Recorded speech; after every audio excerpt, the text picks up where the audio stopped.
4 बच्चों से अपने कोचिंग सेंटर की शुरुआत करने वाले एक ऐसे बेटे ने बिहार राज्य के पटना में अपनी कोचिंग को स्थापित किया और पूरा विश्व उसको देख रहा है। आज मिलियन से अधिक छात्र वहाँ से पढ़ाई कर रहे हैं। ऐसे हम युवा और शानदार व्यक्तित्व के धनी खान सर के साथ हैं। शुभकामना। धन्यवाद सर, आप सबको। खान सर हमें भी देखते थे, हम इनको भी देखते थे। समान विचारधारा के लोग कभी कभी बहुत देर में मिल पाते हैं। तो आज हम लोगों की मुलाकात हुई है पटना में। वह दिन कैसा लगा जब 4 बच्चों के साथ उस दिन आपने अपना हौसला खो दिया था, हौसला बढ़ा था? किस तरह से आत्मबल का संचार हुआ था आपके बीच? जब हम शुरुआत किए थे कोचिंग में तो पढ़ाने में तो 4 बच्चे ही थे। तो कभी ये जैसे होता है ना कि जो व्यक्ति मतलब बड़े क्राउड को देखा नहीं, उसके लिए वो 4 बच्चे से ही शुरुआत करना ऐसा नहीं था कि हमको ये नहीं लगा था कि आज इतना मतलब स्टूडेंट्स होंगे। लेकिन हाँ, इतना ज़रूर था कि जो 4 हैं उनको ही हम सब कुछ समझ के उन्हीं को जितना बेहतर से बेहतर दे सके उतना पढ़ाएंगे। हम ये सोच के पढ़ाए थे कि इनके क्वालिटी में कोई ख़राबी नहीं होनी चाहिए। और धीरे धीरे वो 4 कब लाख में बदल गए सब पता नहीं चला। चारों बच्चों का स्मरण है, नाम उनका याद होगा? उन लोग को बाई फेस एकदम बेहतर ढंग से उन्हें जानते हैं। वो लोग अक्सर आते भी रहते हैं। और वो जितने बच्चे यहाँ से जुड़े हैं उन सब का स्नेह रहा। और सारे लड़कों का भी जो जहाँ सेटल है, जो जॉब में है, जहाँ जहाँ है, सब लोग आते रहते हैं, मिलते रहते हैं। हमें भी बहुत खुशी होती है कि जिनको डांट के पढ़ाएं। कभी कभी क्लास में जगह नहीं रहता है, अभी के वक्त में या पिछले 2 साल से ऐसे हो जाता है, तो ज़मीन पे लड़के बैठते हैं और घर से वो ना चावल की बोरी लेके आते हैं और यहाँ बिछा के बैठ के पढ़ जाते हैं। और उसमें से कई लड़के जब सफल होकर अधिकारी बन जाते हैं ना, तो आते हैं सर, तो वो बोरा साथ में रखे रहते हैं सर। और कहते हैं कि ये हम रखे रहेंगे सर, और अपने मतलब आने वाली ना पीढ़ी को दिखाएंगे कि देखो हम इस बोरा पे बिछा के 5 तल्ला पे चढ़ के, जगह नहीं रहता था तो पढ़े हैं और आज हमारे लिए कुर्सी लगती रहती है। तो बहुत खुशी होती है सर। कभी बोरे पर बैठने का एहसास है आपको?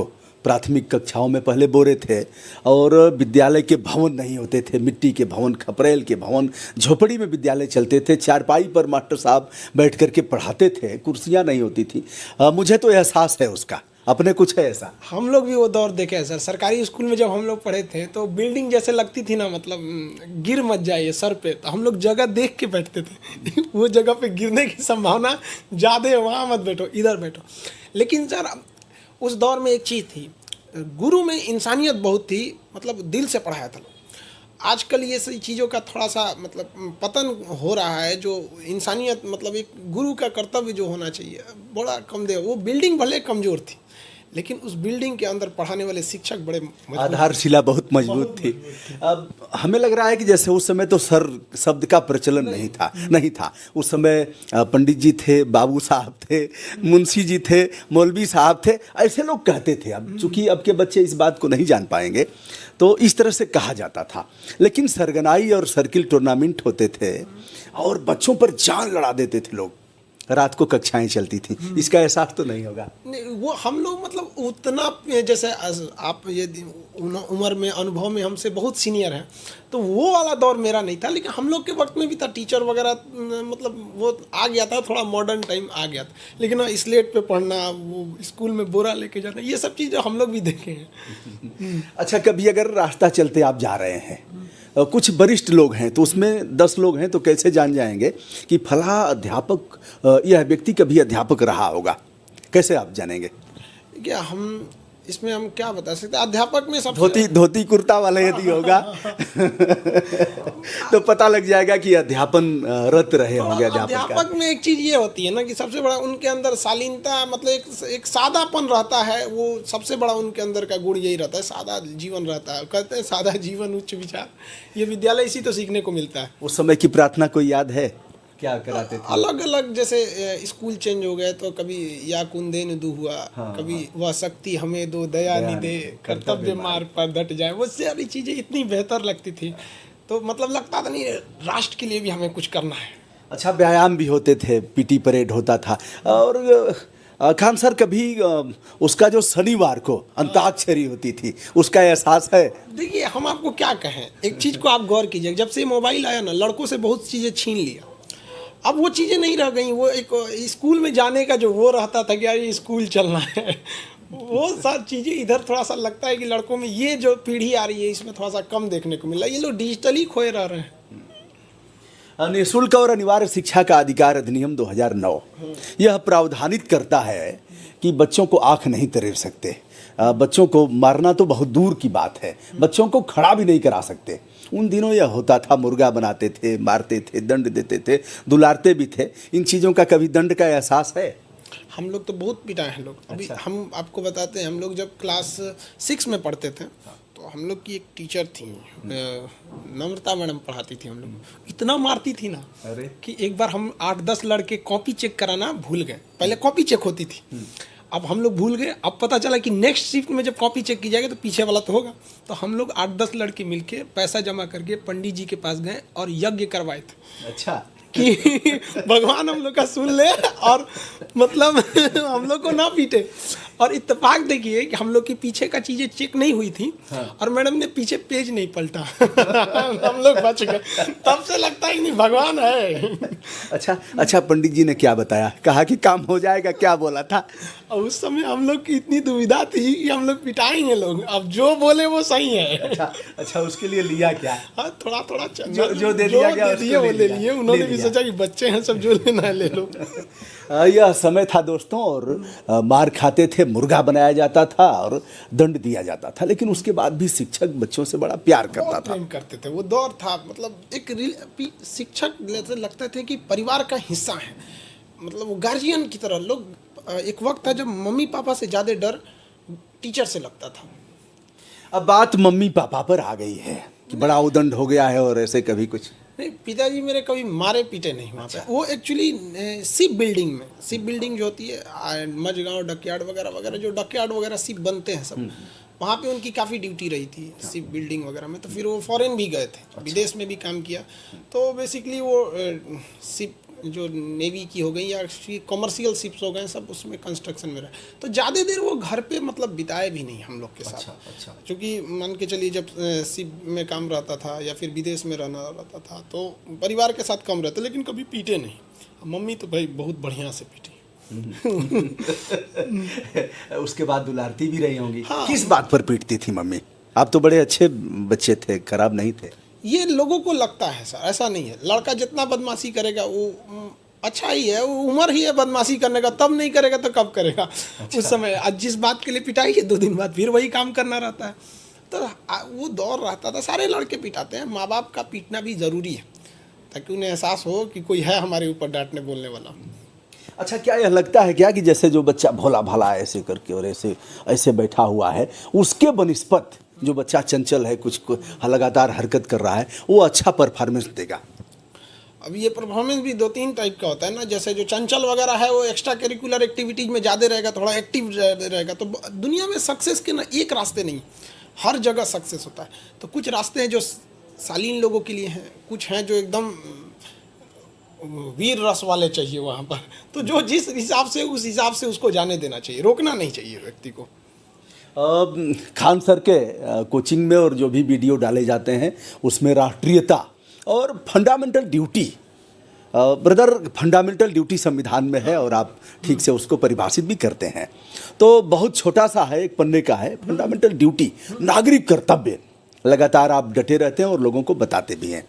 क्या लगता है कि जैसे ही पटना आए हैं तो एक चीज़ हमने देखा है कि हार्न पो पा, मतलब ध्वनि प्रदूषण इस तरह का कि ऑटो वाला भी बजा रहा है, मोटरसाइकिल वाला भी बजा रहा है, बस वाला भी बजाया जा रहा है, तब तक टोटो वाला आ गया वो अभी बजाया जा रहा है, सब बजाए जा रहे हैं और लग रहा है कि जैसे पागलों की मंडी में हम आ गए हैं। इसको कैसे, जैसे एक तो कानून का डंडा चलना चाहिए, दूसरे जागरूकता, आप किस दृष्टि से देखते हैं इसे? हम इसको दोनों दृष्टि से देखते हैं। कानून का डंडा थोड़ा ज़्यादा चलना चाहिए, वरना बोला जाता है भय बिना प्रीत का। तो डर जरूरी है कानून का। और दूसरा, लोगों के अंदर खुद से जागरूकता रहनी चाहिए, चाहे कहीं पे भी हैं आप, दुनिया की किसी भी चीज़ में। देखिए, ये जो दुनिया में है, हमारा मानना है, हमारे गुरुजी बोलते थे कि ये जो तुम दुनिया में जी रहे हो, ये एक समझ के चलो भगवान तुमको भेजा है, और ऊपर से वो फिल्म का शूटिंग है, तुम्हारा रोल है। हर क्षण तुम्हें एक रोल निभाना है, हर क्षण वो रोल ऊपर वाला देख रहा है।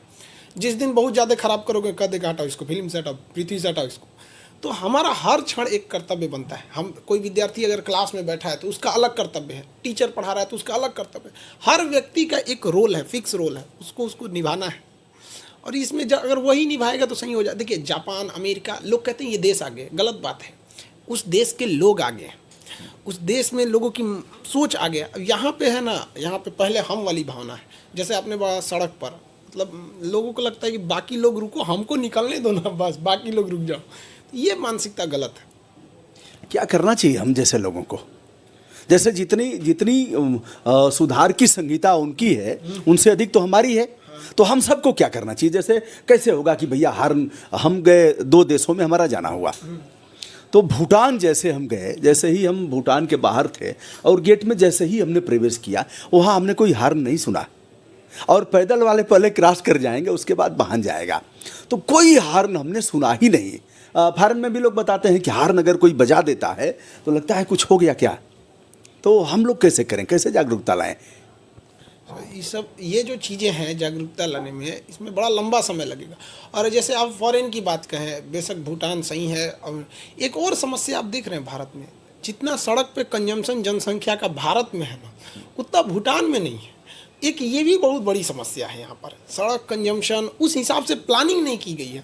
सड़क है, अब जाम लग रहा है, लगे तो कुछ जिम्मेदारी। अब जैसे लोगों, एक सिंपल सा बात करते हैं, आप इंडिया में ही देखिए, नोएडा देख लीजिए, पूना मुंबई एक्सप्रेस, दिल्ली मुंबई एक्सप्रेस, यहाँ देखेंगे तो आपको भी अनुभूति नहीं होगी इस चीज़ की। आप भी लगेंगे नहीं यार, ये हमारा देश भी बदल रहा है। तो ऐसा नहीं कि बदलेगा नहीं, हम और आप ही बदलेंगे, वक्त तो लगेगा ही। यार देखिए, रात कितनी भी बड़ी क्यों ना हो, सुबह होने से तो नहीं रोक सकती। एक दिन इस भारत माँ की शक्ल बदलेगी और इस भारत के लोग ही इसको बदलेंगे, पूर्ण विश्वास है। हाँ, थोड़ा सा रफ्तार धीमी है बदलने की। दोस्तों, हम दोनों का अनुरोध हम ज्ञापित करते हैं, पूरे देशवासियों तक संप्रेषित करते हैं कि यह चीज़ें, जैसे रेलवे क्रॉसिंग बंद हो गई और ट्रेन अभी निकल नहीं रही है, अभी निकली नहीं, तब तक फिर किक मारा और किक मार के स्टार्ट कर दिया, तो एक तो उतना फ्यूल का नुकसान हुआ, हमारे आर्थिक बोझ एक तरह से हुआ, छोटा छोटा बचाया जा सकता, अपने देश में पैदा नहीं होता। दूसरे, जैसे ही ट्रेन निकल गई वैसे सब हार्न बजाया जा रहा है, उसका एक मानक है, तभी तो खुलेगा। तो देखिए, हम सब अपना अनुरोध विनम्रता के साथ आप तक हम भी हाथ जोड़ के करते हैं। भाई, इस देश को लोग कहते हैं ना कि सिस्टम सुधारो, सिस्टम हम ही लोग से तो बना है। अच्छा देखिए, लोग कहते हैं कि देश में करप्शन है, देता कौन है? किसी को ट्रेन में टिकट नहीं मिला, वो तुरंत खोजता है, कोई दलाल मिला, 200 रुपया एक्स्ट्रा दो, थमा दो। होता है कि नहीं? आधार कार्ड नहीं सुधर रहा है, किसी का इमरजेंसी, अरे 500 लो मेरा बना दो। कहीं ना कहीं तो शुरुआत हम ही लोग करते हैं, शुरुआत है, और वहाँ काम नहीं होता, इसलिए ऐसा होता है, तो उसको भी ललकारना है। सवाल बात ललकारने पर आ गई कि ललकारा जाए, और जिंदा कौमें अगर नहीं ललकारेंगी, चुप रहेंगी, तो सिस्टम बिगड़ेगा। ये जो आपने ललकारने की बात कही, ये हम लोगों को अंग्रेजों ने इसको पूंछ कांच के रद्द कर दिया। हम लोग के अंदर ना डर बैठा दिया गया। मुखिया जी के खिलाफ बोलेंगे वो कर देंगे, विधायक जी के खिलाफ बोलेंगे ये कर देंगे, दरोगा जी के खिलाफ बोलेंगे वो कर। ये बाप दादा परदादा से अंग्रेजों ने गुलाम बनाया, उनको पीटा, वंशज से पीटते हैं। धीरे धीरे ये मानसिकता बैठ गई, दादा परदादा से देखते गए, अरे बड़े आदमी उनके खिलाफ मत बोलो। अरे संविधान है यहाँ पर, बड़े आदमी कौन सा होते हैं?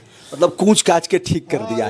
देखिए, यही वह टैक्ट है जिससे बच्चे प्रभावित होते हैं, और खेल खेल में खान सर लोगों के भीतर तक यह बात बैठा देते हैं। ब्रदर, आपको केवल बच्चे ही नहीं देखते, आपको तो सब देखते हैं। मतलब 3-4 पीढ़ियों को आप मेंटेन करते हैं। छोटा बच्चा भी देखेगा और उनकी मम्मी भी देखेंगी, पापा भी देखेंगे, उनके पापा, 3-4 पीढ़ियों को आप मेंटेन करते हैं, वो लोग देखते रहते हैं।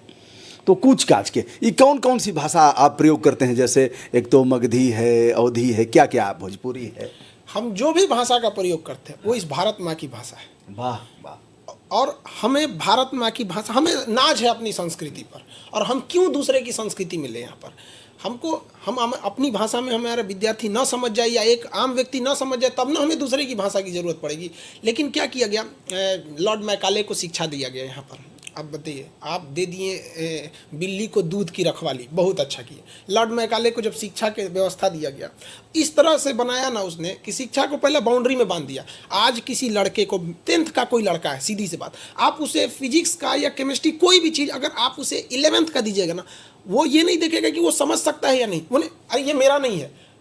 क्यों? क्योंकि 200-300 साल से उसके ऊपर ये बोझ डाल दिया गया कि ये तुम्हारा नहीं है, जबकि वो चाहे तो 9th में ही वो कर सकता है उसको। लेकिन ये डाला किसने बोझ? हमें हमारी एक पीढ़ियों को अंग्रेजों ने मानसिक रूप से नपुंसक बना दिया। इसको हमारी लड़ाई उनसे है। और ये मेरा पता नहीं भगवान ये मेरा सपना पूरा करेगा या नहीं करेगा, लेकिन हमारा ये अपना मतलब ये मेरी सपना है कि एक दिन हमारे देश में भी शिक्षा जो है ना ऑक्सफोर्ड और कैम्ब्रिज को टक्कर दे सके वहाँ पर, और हम अपनी भाषा में टक्कर दे सके वहाँ पे। चाइना ने इस चीज़ को समझा। चाइना में राष्ट्रपति को अच्छा से अंग्रेजी बोलने नहीं आता है। उसने कहा कि हम अपने युवाओं का जो मेन क्षमता है वो हम दूसरे की भाषा सीखने में लगा देंगे तो टेक्नोलॉजी कहाँ से सीखेंगे। आज देखिए वो एशिया का मरीज कहा जाता था, दादा बन गया एशिया का। तो ये चीज़ हमें सुधारना है और हमारी तो यही कोशिश रहती है।